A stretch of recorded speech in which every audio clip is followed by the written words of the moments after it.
14-year-old arrested and charged as an adult in death of 83-year-old woman in West Baltimore.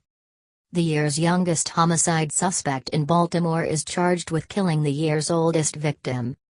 Police on Friday announced the arrest of Tyrone Harvine, who turned 14 last month, in the killing of Dorothy Mae Neal, 83. Harvine is accused of raping and then physically assaulting Neal, who police say died as a result of her injuries. Almost 70 years separate our victim and suspect, police spokesman T.J. Smith said at a news conference Friday.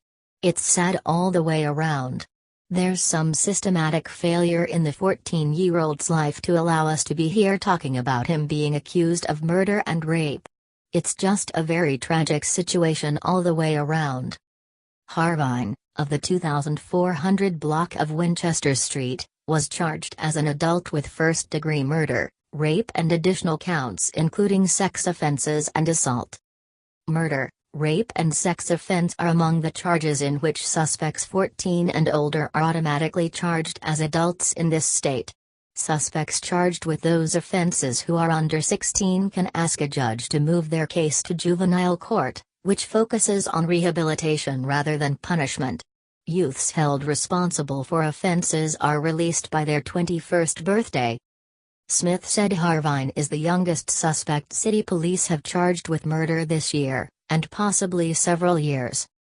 In 2016, Baltimore police charged then 15-year-old Prince Green in the stabbing death of Robert Bonsi, who was bicycling home from work. Green's attorney successfully petitioned to have the case sent to the juvenile system. On August 29, Neal was found in her apartment, about a block from where Harvine lives, after a concerned neighbor called police. The neighbor told the Baltimore Sun previously that she grew concerned after she did not see Neal for several days and called police. Police went to Neal's apartment in 2300 block of Winchester Street, where she was found unresponsive and the victim of an apparent assault. She was taken to the University of Maryland Medical Center, where she died the next day. Smith said Neal died of blunt force trauma. He alleged Harvine beat her to death. Smith said an autopsy determined that Neal had also been sexually assaulted. Homicide detectives connected Harvine to the killing through physical evidence found at the scene, Smith said. Police do not know of a motive. Smith said investigators believe Harvine might have been doing a chore for Neal when she was attacked. Police said there were no signs of forced entry into her basement apartment. A woman who answered the door at Harvine's apartment identified herself only as his mother and wouldn't give her name. She said her son has been wrongly accused. "I'm hurting because I know my son wouldn't do nothing like this. I know my son," she said, wiping away tears. "My son didn't do it." The woman said she did not know the victim. She expressed frustration that police have not spoken to her and that her son was questioned without her being present. A man at the apartment who would identify himself only as Harvine's older brother said Harvine had recently been on GPS monitoring for charges from another incident. He said Harvine was no longer required to wear the monitor because he was doing what he was supposed to and was doing well.